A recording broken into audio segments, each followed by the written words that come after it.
Hello and welcome to the CX Files for August 4th, 2022. My name's Mark Hillary and I'm here in Sao Paulo, Brazil. I'm Peter Ryan, based in Montreal, Canada. Mark, great to see you. It's been a few weeks since we connected and hope that you had a great visit to the United Kingdom.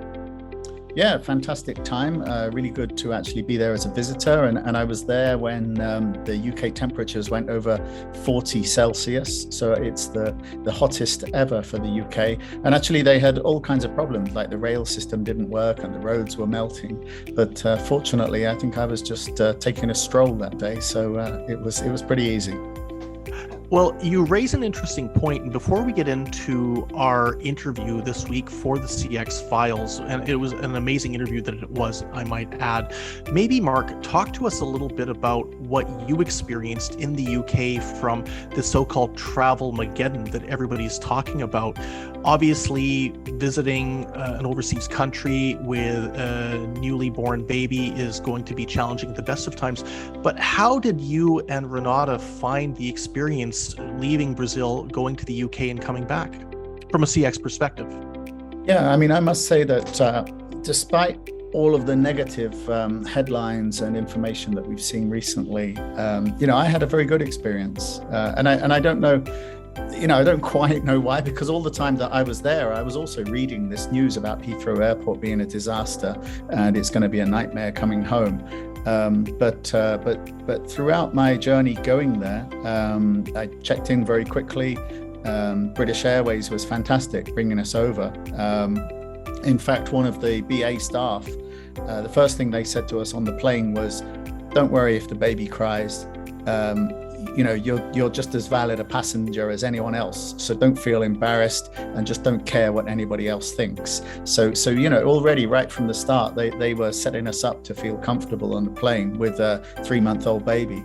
But in the end, she was fine. She slept all the way, and she either slept or ate. So the baby was fine. And then also in the UK itself, I found it very easy to go around with a child and visit places like pubs that, if you're only ever kind of going into these environments as an adult, you and not a parent, then you might not think about, can I actually come in here with a child? But, we found pretty much everywhere was child friendly. And so we had a great time in the UK. And then the journey home was great as well. Wonderful. That's really great to hear, Mark. And as we get set up for our intro to our interview this week, I just wanted to preface that also by mentioning that CX Outsourcers is taking place in Las Vegas, the most eminent gathering of outsourcing professionals in the customer experience space, on the 14th and 15th of September. We're very, very excited. We have got an amazing roster of speakers, individuals coming in from not just the United States in Canada, but we've got speakers from the UK. We've got speakers from the Middle East. We have got individuals who are coming in from Colombia. Mark, I know you'll be interested to know that we've got people who are slated to speak from Malta, as well as the Philippines. So it's truly going to be an event not to be missed. If anybody has questions about CX Outsourcers and how they can register, please contact Mark or myself. We'd love to talk to you a little bit more. But with that caveat having been completed, Mark, I'm so excited to be chatting today with Cheryl Paarwater, who is based in the beautiful city of Cape Town, a city that both you and I know quite well from various industry visits we've made over the course of the past 10, 15 years. Now, Cheryl is the managing director at Call Lab BPO, and this is a really interesting story. I got to know Cheryl through LinkedIn and what her company's been able to do. The focus that they have is obviously on top-level customer experience delivery for clients, both domestically as well as offshore. But the emphasis they also place is on employment and what they can do to facilitate local employment for residents of Cape Town in the customer experience realm. And it's not just a case of finding people, sticking them on a workstation and saying, go have fun. It's a case of empowering them. It's a case of training them properly, making sure that they're able to do their jobs well, that they can succeed in a positive environment. And something that I really like that Cheryl and her team are emphasizing, it's being able to help people move forward in their careers.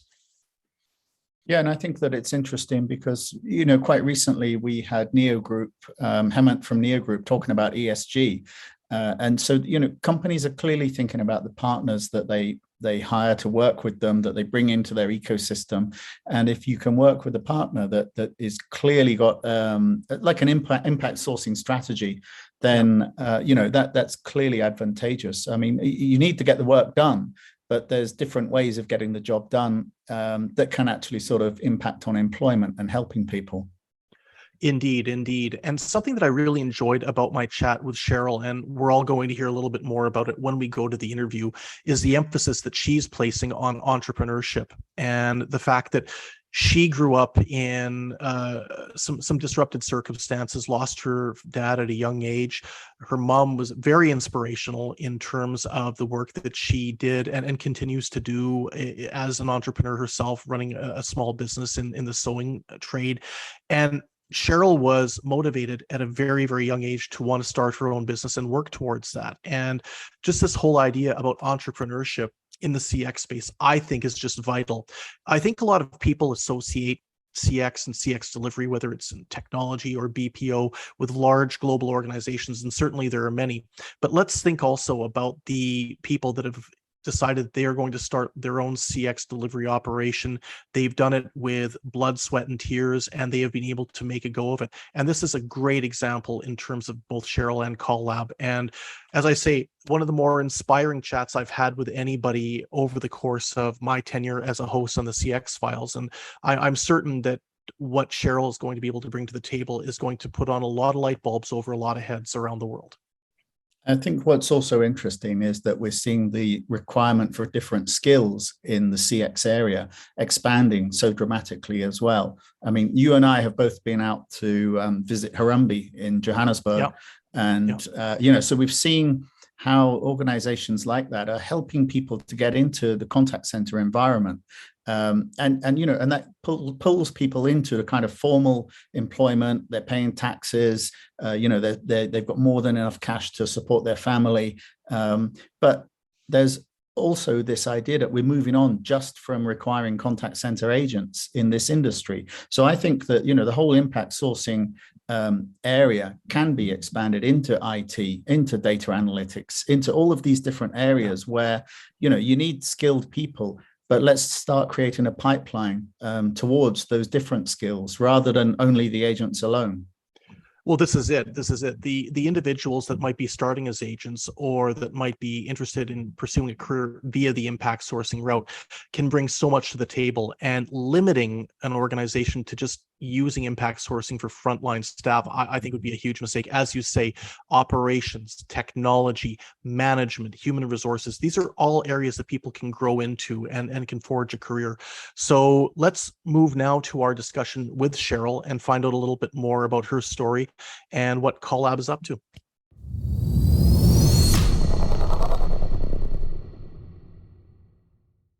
Today on the CX Files, we're really excited to be chatting with Cheryl Paarwater, who is based in Cape Town, South Africa, one of my favorite parts of the world, one of my favorite cities and countries, as many of our CX Files listeners know. Cheryl, thank you so much for taking some time to join us today. We're really anxious to hear a little bit about you, about Call Lab, and about how you came to get involved in the BPO space. Thank you so much for having me, Peter. It's an absolute honor. Now, I got to know your story a little bit via some of the shares on LinkedIn a few months ago, and I have to say it's truly one of the more inspiring work and career histories that I've come up against over the course of my time in the CX space. Why don't we start the interview by just talking a little bit about you? Can you talk about how you came to the CX industry and a little bit about your background? Yeah, so I guess I've always been in some kind of customer service position since I started working. Right in the beginning, I worked at a mobile network, a dealership. And there I learned the beauty of, building relationships, because we had lots of returning customers and lots of referrals. It was also the time that I realized that the BA psychology degree that I was studying towards was probably not where I should be. And I then switched my major over to business, which was probably one of the best things I ever could have done. So yeah, I'm going to probably date myself a bit if I say that at the time we were selling Ericsson's, Nokia's, and Alcatel mobile phones. Some of your listeners might not even know what I'm talking about. The old flip phones. 100%, really, really long ago. And from there, I did a BCom honors, majoring in marketing, and the love affair with customer service just continued into the payments industry, the energy industry. In 2011, we started our business Enerlytics, and by that time I knew that this entrepreneurship thing that is where I should be at, and customer service being the forefront of it. If you ask me where the entrepreneurship bug comes from, then my mom was probably the key role player there. She was a seamstress. She still is a seamstress. She's 77 years old and she's still sewing today. And she worked really hard during my earlier years when my dad passed away. I was quite young, and my mom had to work really hard because she had two girls to get through school and university.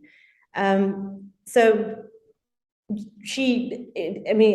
could see what hard work means and where hard work can bring you. And it was one of the foundations that was laid in my life long ago. So with the entrepreneurship bug that bit in 2011, I took over as managing director of Enerlytics in 2013. And we focused on the energy utility space. We found that as the business grew, our customer requirement grew more. And because I'm an absolute control freak when it comes to customer service, I became frontline for all customer queries and all calls. By 2018, I was having coffee with a friend, and I said to her that, I literally feel like a call center because our coffee date kept on being interrupted by my phone ringing with customers needing some kind of advice or help or querying something. And then she's very pragmatic. She just said, well, why don't you start one? And then I realized, hey, I should probably do that now. Normally, people would probably outsource at this point, but I thought at the time that the business was very niche and very, very complex, and nobody would be able to do it the way we do it. So we set up a little 4-seater service desk. This was at the beginning of 2019, and it was done with the help of a friend, Clint Brink, who has been in the contact center industry. I think when it was still dial-up, that's when he started. And he helped us to set up the service desk with the telephony platform, because I literally, it was very new to me. But then what I realized very quickly was, for a couple of years, it was just myself, my husband, and 2 admin people. And then we doubled our staff complement when we started the service desk. And I realized that there's something in this. We can create jobs with this business as a vehicle. And that's when CallLab was born. And Clint joined us permanently in June 2019. And then we started getting more and more work into our contact center. Very nice, very nice. And when you were describing the telephones that you were selling, Ericsson's, Nokia's, etc., it made me giggle because I've just been re-watching or binge watching Entourage. And when you see some of the earlier episodes, all you see are Ari and E and Vince pulling out these flip phones and making telephone calls and sending text messages that look very, very laborious to actually write and then to send. So that cracked me up. But love to hear about CallLabs and how you got going. But one of the things that really intrigued me about the business is the extent to which you're prioritizing a philosophy around job creation and melding that with CX. Can you talk a little bit about what's prompted that and how that journey's been going so far? Yeah, so what is I don't have to tell you, the problem that we've got in South Africa when it comes to unemployment. Our youth unemployment rate sits at 66%. It's shocking. And then that's for youth between 15 and 24 years old. And then we've got, following on its heels, the 25 to 34 years old that's sitting at 42%. And overall, we've got a 34% unemployment rate. So it's an incredibly, to say, it's an understatement to say that it's a problem. And it's probably one of it literally keeps me awake at night. So when I started understanding what the GBS sector can do for that numbers and the value that we can add to other businesses, it just made absolute sense. So we've got a government and private sector industry, and we've got industry bodies like Cape BPO and BPO, who's all driving this job creation via the GBS sector so beautifully and creating an environment for businesses from all over the world to come to South Africa and to not only come to South Africa to help us with the issue that we've got with unemployment, but to come to South Africa and to experience the level of customer service and the quality of customer service that we offer at very, very well-priced price points. So it's not as if you would be sacrificing any of those important factors like quality and value when dealing with our businesses. It is making an impact while it makes perfect business sense for you to do it as well. And I think that the commercial imperative of that is really important, because when we're talking about the idea about creating jobs, there's a lot of companies that are openly vaunting their willingness to do so and their ideas about how this should be undertaken. But it's a lot easier said than done, Cheryl. That's always been my experience. From a Collab's perspective, what are you doing in terms of managing the recruitment and the retention of individuals that might come from a bit of a different background than the traditional contact center or BPO agent that you would find, say, in the United States, the UK, or Canada? Yeah, I think that one of the interesting things of the people that come into our business, and after having explained to you what my interesting, colorful background was as well, is that there is a serious motivational drive to improve their lives. And with that, what you find is that we are sitting with young people. Last year, we had an intake of 10 interns who were all graduates. And it was their first experience in the world of business.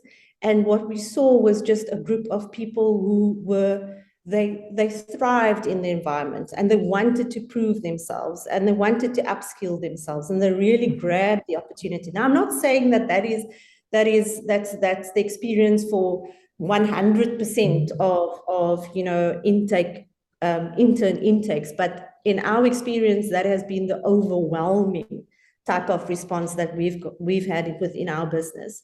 So I think that there is something different when you have, I'm going to call it, for lack of a better word, some kind of sweat equity.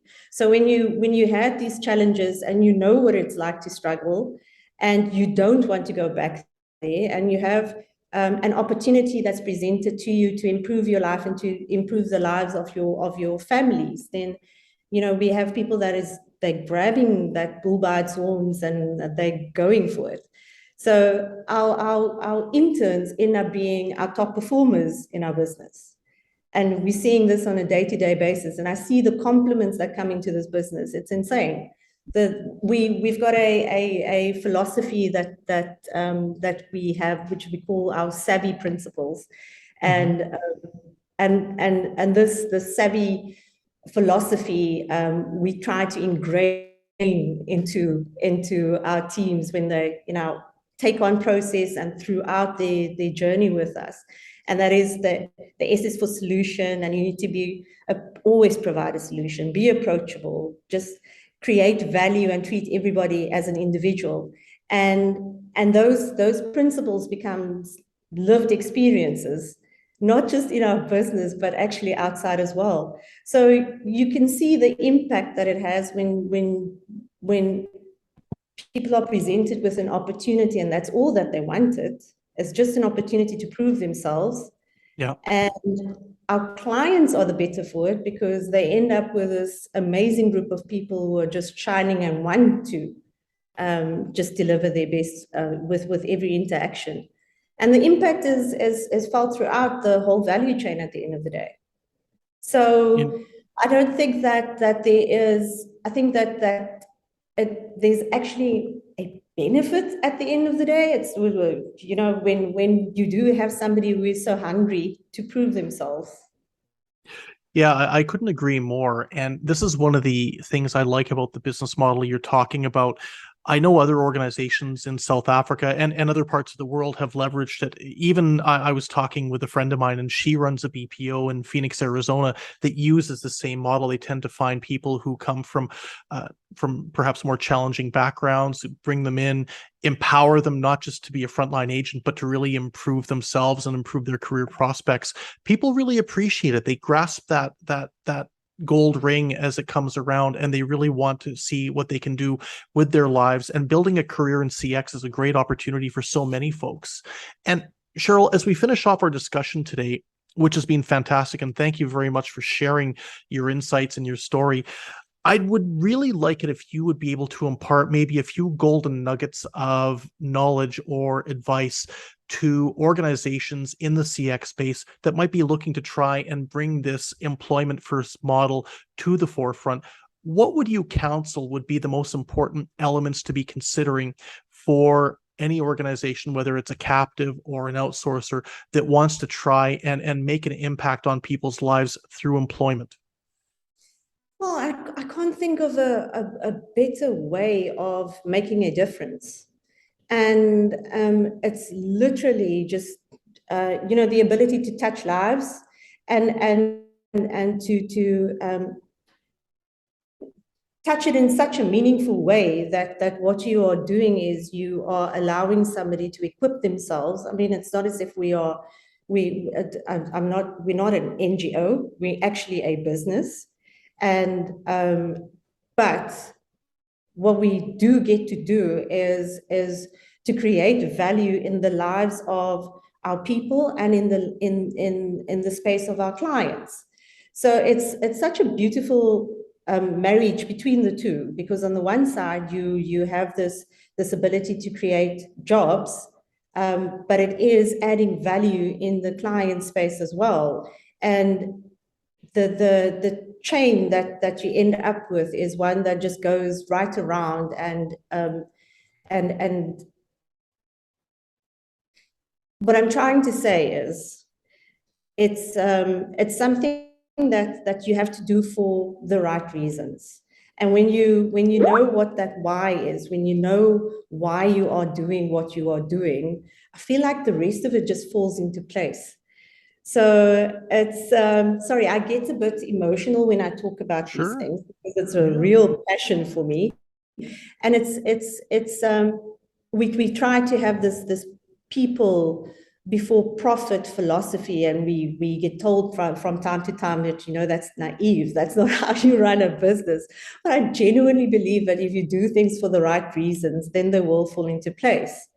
And what the value that we're creating right through is not just singly focused on creating jobs and impacting just the youth, but it is making them feel as if they are part of something bigger as well, when they see what the clients are doing and where they see the growth within the client, and the client says, hey, I actually want to add a few more seats because what you guys are doing is great, and we get to celebrate it, and we celebrate each compliment that comes within the business, and we dissect every complaint, because those complaints, luckily it's not too many, otherwise we'd be very busy, because we really try to unpack and understand why, you know, what went wrong and how do you improve it.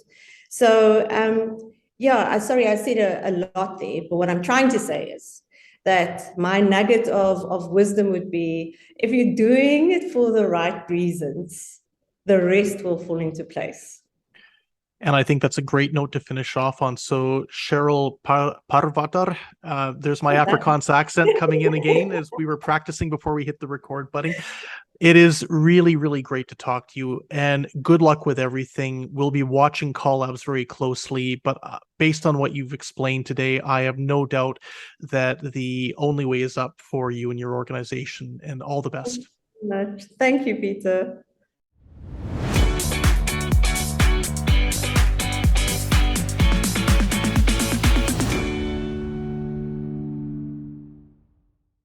Thanks for listening to the CX Files podcast. We really appreciate your feedback and suggestions. You can reach myself, Mark Hillary, or Peter Ryan via LinkedIn. Please also leave a rating or review on your favorite podcast provider, as that helps more people to find us. As always, we'd like to thank Chris Haig at Traction Media for the CX Files graphics. See you next week.